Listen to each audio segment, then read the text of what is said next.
Gastarbeiter sadece bir kelimeden ibaretti. Fakat bu durum Türklerin Almanya'ya işçi olarak gidişinden sonra değişecek. Oraya yeni bir hayat, yeni bir umut için giden binlerce Türk orada insanlığın bütün kötü yanlarına şahit olacak. Bunlardan birisi ise 29 Mayıs 1993'te yaşanan Solingen katliamıdır. Kimileri bu olaya sadece yangın deyip geçiyorlar. Ama bu yaşanan durum katliamdır. Çünkü daha 18 yaşını doldurmamış insanlar, bebekler, çocuklar bu yangın denilen hadisede katledilmişlerdir.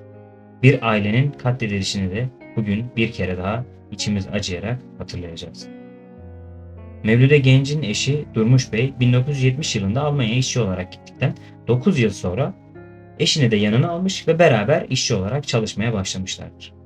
Yıllar yeni ülke ve yeni hayata alışmakla geçerken bir yandan da Almanya'da ırkçı olaylar günden güne artıyordu. Sürekli evler kundaklanıyor veya sokaklarda Almanya'ya çalışmak için gelen farklı milletlerden insanlar ya dövülüyor, ya gasp ediliyor ya da sokak ortasında öldürülüyorlar. Bu olayların en acı ve en vahimlerinden birisi ise 29 Mayıs 1993'te Solingen'de yaşanacak.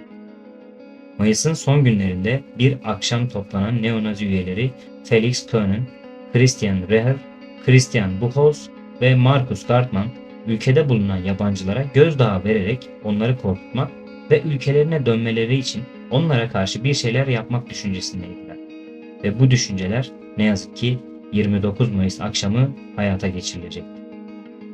Saat 1.38'de genç ailesinin yaşadığı evin önüne gelerek benzin döküp kapının hemen girişine çakmağı attılar ve yangın başlamış oldu.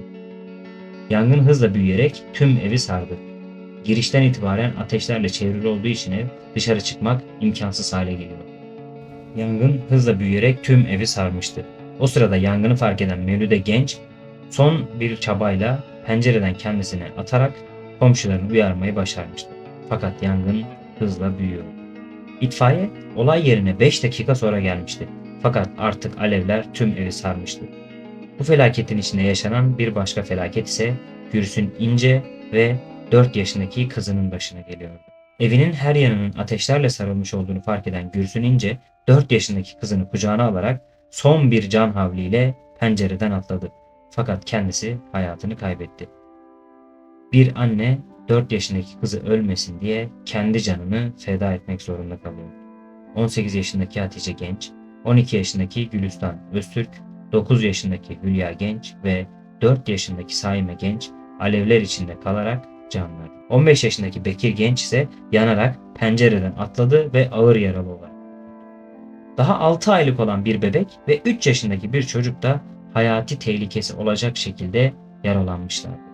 İnsanlık o gün o alevlerin ortasında kalıyordu ve kimsenin elinden bir şey gelmiyor. Bu olaydan sonra yakalanan sanıklar 16 ila 23 yaşında kişilerdi ve reşit olmadıkları için bu sanıklardan 3'üne 10 yıl ceza verildi. Reşit olan kişiye ise 15 yıl ceza verildi. Yani orada 4 farklı canın bedeli 10 yıl ve 15 yılla karşılık bulmuştu. Türk aile tazminat davası açtı ve davayı kazanarak 270 bin Alman markı ve ağır yanık mağdurlarından birisi için de aylık emekli maaşı aldılar. Mevlüde Genç tüm bu yaşanan vahşete rağmen sürekli yapıcı ve barışçıl bir duruş sergilemiştir. Konuşmalarında sürekli sevgi ve dostluktan bahsederken ben çocuklarımı kaybettim. Başka anneler ağlamasın diye barışı savunuyorum diyordu. Acısını ne olursa olsun içine gömüp barışın yanında oluyordu. O dönem yapılan protestolara Türklerin dışında Almanlar da katılmışlardı. Ve bu yaşanan hadiselerden kaynaklı olarak bazı Almanlar gözyaşlarına hakim olamıyor, o Almanları da Türkler teselli ediyor. Solingen'de Mevlüde Genç adını taşıyan bir adet okul ve anıt bulunmaktadır. Üstünden yıllar da geçse bizler yaşanan bu felaketi asla unutmayacağız ve unutulmaması için de ne gerekiyorsa yapacağız. Bu katliamda hayatını kaybeden miniklerimizin ve annemizin ruhları şad olsun. Kendinize iyi davranın.